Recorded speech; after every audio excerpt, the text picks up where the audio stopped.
السلام عليكم، صباح الخير يا أستاذ مصطفى.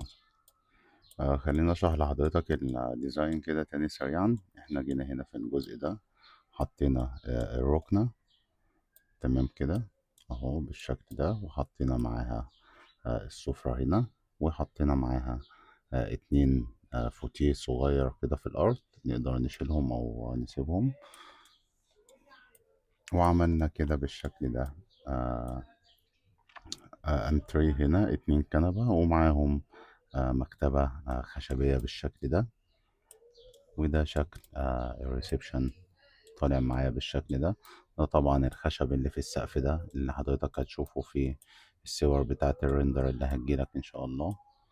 اهو عندي الشكل ده كله بتاع الريسبشن من جوه اهو.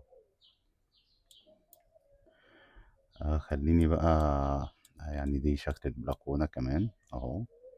يعني عملنا فيها كده حاجة بسيطة بالشكل ده، حطينا فيها اتنين كرسي وعملنا فيها آه تجاليد زرع بالشكل ده. جينا دخلنا هنا، لو جينا هبص شوف حضرتك كده بس التعديلة بتاعة الحمام. يعني من ضمن التعديلات اللي حضرتك كنت طلبتها. آه الحمام هنا عندي عرضه متر وستين سنتي. احنا ليه عاملينه متر وستين؟ يعني بص عندي هنا حضرتك الباب ده 80 سنتي، بنسيب 10 سنتي من هنا و10 سنتي من بعد الباب، فأصبح مساحة الباب كده واخدة معايا متر. وعندي 50 سنتي أو عفوا عندي 60 سنتي عرض الحوض، يعني الحوض ده متر في 60. فالمتر وستين هتبقى مساحة حلوة جدا يعني للحمام. بلس إن احنا يعني لو خدنا الجزء اللي هو، لو خدنا على أقل حاجة نقدر ناخدها من حمام، يعني أو أقصى حاجة نقدر ناخدها من حمام 20 سنتي، يعني مش هيبقى ينفع أقل من 140 سنتي. ال20 سنتي طبعا بما إن في عمود هنا في المطبخ في الجزء ده، فاحنا مش هنقدر نطلع غير بالحيطة دي نرجع بيها 20 سنتي، فمش هتفرق معانا كتير في المطبخ، ولكن هتبوظ شكل الحمام خالص. دي بس بالنسبة للتعديلة بتاعة الحمام. برضو التعديلة بتاعة الحمام التاني لو جينا بصينا عليها بالشكل ده، حضرتك كنت بتقول عايز الشاور مكان البانيو. ولكن بس عايز أقولك الحوض هنا احنا مسافة استخدامه، يعني احنا هنا ده اللي هيدخل يستعمل الحوض هيدخل الحتة دي، فلازم يبقى عنده فيه ممر هنا يقدر يقف فيه عشان يستخدم الحوض، فمش هنقدر نجيب القعدة للآخر. اوكي. في نفس الوقت بعد ما سيبنا الممر ده، سيبنا 60 سنتي للحوض وسيبنا ممر صغير هنا في الجزء ده، وبعد كده سيبنا 90 سنتي مساحة للقعدة، اتبقى معايا 70 سنتي بس هي مساحة البانيو. احنا لو عملنا كابن شاور في ال70 سنتي دي هتبقى ضيقة جدا يعني، وليك حرية الاختيار.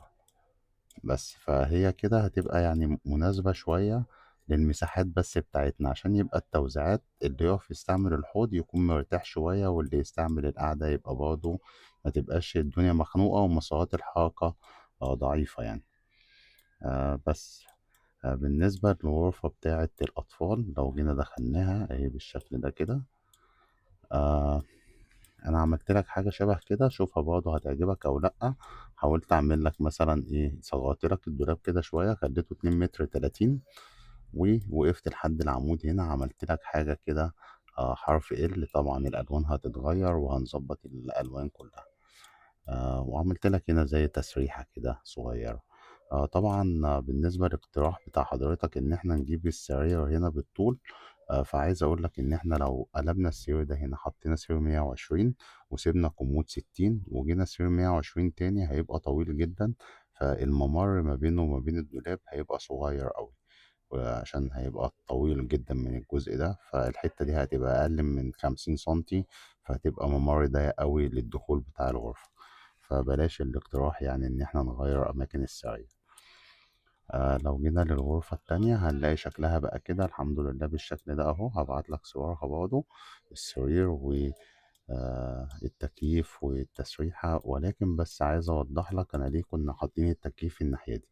التكييف هنا هيضايق الستارة شوية، هيخلي الستارة مش كاملة على الشباك بالشكل اللي انت شايفه ده اهو. وفي بعض الحوائط التكييف مش هيجي فيها، يعني انا عندي الحيطة بتاعت غرفة النوم هنا، لو جينا دخلنا غرفة النوم عندي الحيطة دي التكييف صغير أوي عليها، يعني التكييف دي الوحدة دي عرضها متر، فلو حطيناها تبقى جاية لأول الشباك، فالستارة برضه جاية من أول الشباك. بس يعني هي دي مشكلة التكييف في الحتة بتاعة الشباك. بالنسبة لغرفة النوم أهي بقت بالشكل ده، طبعا هجيلك بالألوان اللي احنا عملناها أهي. دي الرصة بتاعتها، يعني السرير، الدولاب، التسريحة. طبعا التسريحة بس قلبنا مكانها، يعني ما قدرناش برضه، ما عرفناش نحطها في الجزء ده بسبب المراية. يعني المراية بتاعتنا لما نيجي نحطها هنا كانت في تعارض مع آه، الستارة، ففضلنا إن احنا نخليها في الجزء ده.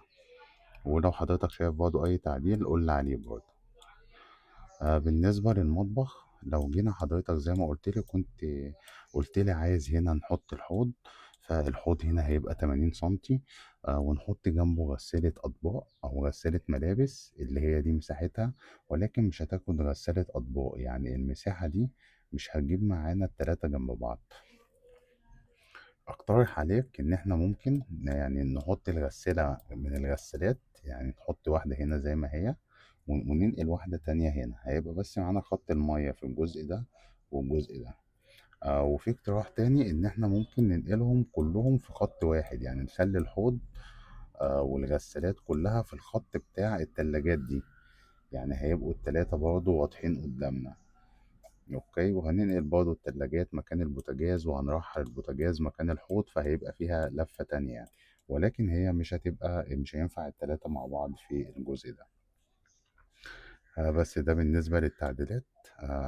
وبالنسبة لطريقة الفرش، إن شاء الله تعجبك يعني الصور. هبعت لك الريندر المبدئي بتاع الديزاين، وشوف كده وقول لي إيه رأيك فيه. عندك أي تعديلات قول لي عليها. بالتوفيق إن شاء الله يا أستاذ مصطفى.